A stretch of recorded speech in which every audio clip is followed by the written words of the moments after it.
Welcome to part 2 of our series on communicating for emotional predictability and problem solving.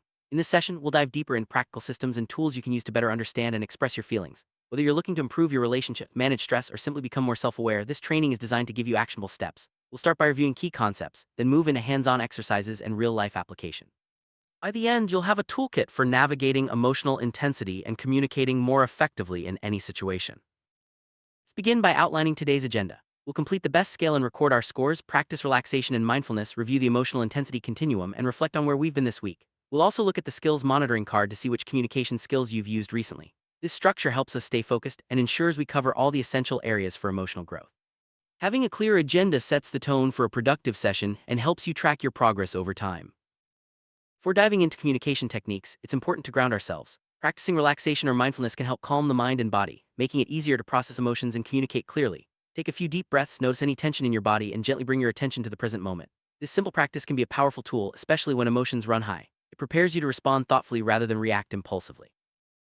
Next, let's review the emotional intensity continuum. This tool helps you identify where you are emotionally at any given time, from calm and collected to highly intense feelings. By estimating the percent of time you spend at each level, you gain insight into your emotional patterns. This awareness is the first step toward managing your reactions and communicating more effectively. Tracking your position on the continuum each day can reveal trends and triggers that might otherwise go unnoticed.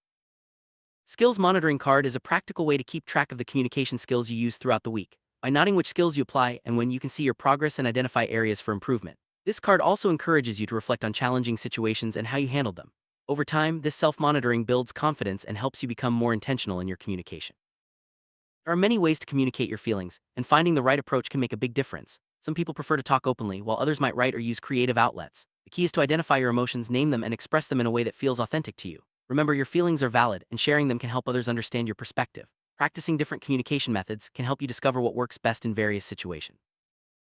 Reinforce today's learning, you'll have a few homework tasks. Complete your skills monitoring card, estimate the percent of time spent at each level on the emotional intensity continuum, and fill out the continuum each day. For each entry, write down the situation, your feelings, physical sensations, thoughts, filters, action urges, and behaviors. This daily practice helps you build self-awareness and strengthens your communication skills over time. Get the most out of each session. Remember to check in at the reception desk before joining the group. Always bring your binder and completed homework with you. Being prepared helps you stay organized and ensures you have all the materials you need to participate fully. These small habits can make a big difference in your learning experience and help you stay accountable to your goals. Core part of effective communication is being able to identify your emotions, whether they feel positive or negative. This means noticing feelings like anger, sadness, or joy and simply naming them. By putting words to your emotions, you create a foundation for honest and open communication. It's important to remember that all feelings are valid and serve as information about your current experience.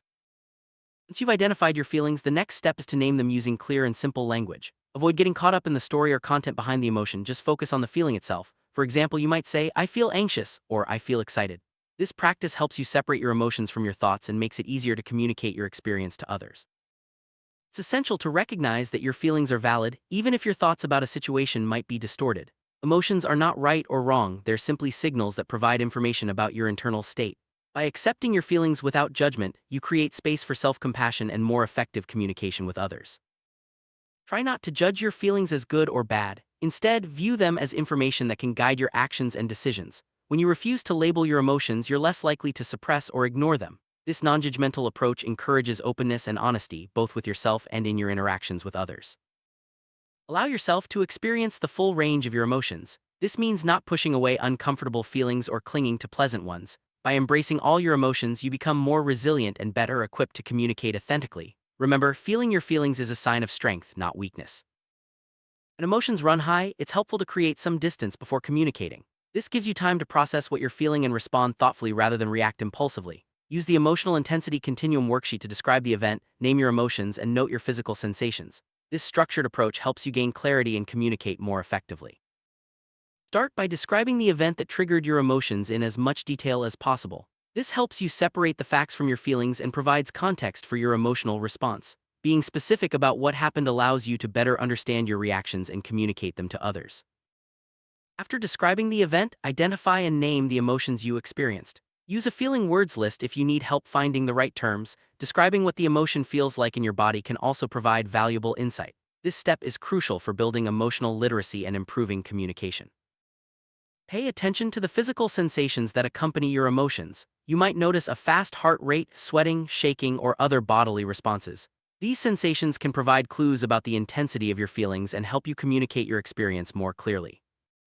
Write down your thoughts exactly as they occur without evaluating or judging them. This practice allows you to observe your thinking patterns and notice any recurring themes. By capturing your thoughts word for word, you gain a clearer understanding of how your mind responds to different situations. Filters are mental frameworks or themes that shape how you interpret events. By identifying which filters are activated, you can better understand your emotional reactions. Noticing these patterns helps you challenge unhelpful thinking and communicate more objectively. Notice what you feel like doing in response to your emotions. These action urges are your reflex reactions, such as wanting to withdraw, confront, or seek comfort. By becoming aware of these urges, you can choose how to respond rather than acting on impulse. This self-awareness is key to effective communication and emotional regulation. Finally, describe what you actually did in response to the situation. This step helps you see the connection between your emotions, thoughts, and actions. By reflecting on your behaviors, you can identify patterns and make more intentional choices in the future. Using the Emotional Intensity Continuum worksheet regularly can help you build emotional awareness and improve your communication skills. Practice filling out the worksheet for different events throughout your week. Over time, you'll notice patterns in your emotional responses and become more skilled at expressing your feelings. Make it a habit to check in with yourself emotionally each day. Use the continuum to note where you are and jot down the situation, feelings, physical sensations, thoughts, filters, action urges, and behaviors. This daily practice builds self-awareness and helps you communicate more clearly with others. Take time each week to reflect on your progress. Review your skills monitoring card and emotional intensity continuum to see how your communication skills are developing. Celebrate your successes and identify areas where you'd like to grow. Regular reflection keeps you motivated and focused on your goals. Group sessions provide a supportive environment to share your experiences and learn from others. By discussing your challenges and successes, you gain new perspectives and build a sense of community. Remember to bring your binder and homework to each session to make the most of these opportunities.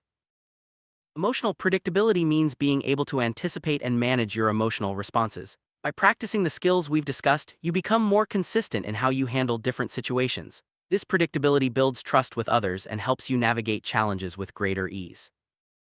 Effective communication is a powerful tool for solving problems. By clearly expressing your feelings and needs, you can work collaboratively to find solutions. Remember to use the skills you've practiced, identify your emotions, communicate them clearly, and listen actively to others. Consistency is key when it comes to emotional communication. The more regularly you practice these skills, the more natural they become. Make it a part of your daily routine to check in with your emotions, use your monitoring tools, and reflect on your progress. It's normal to face challenges as you work on your communication skills. You might encounter difficult emotions, setbacks, or moments of self-doubt. Remember, growth takes time. Use your tools, seek support when needed, and be patient with yourself as you continue to improve.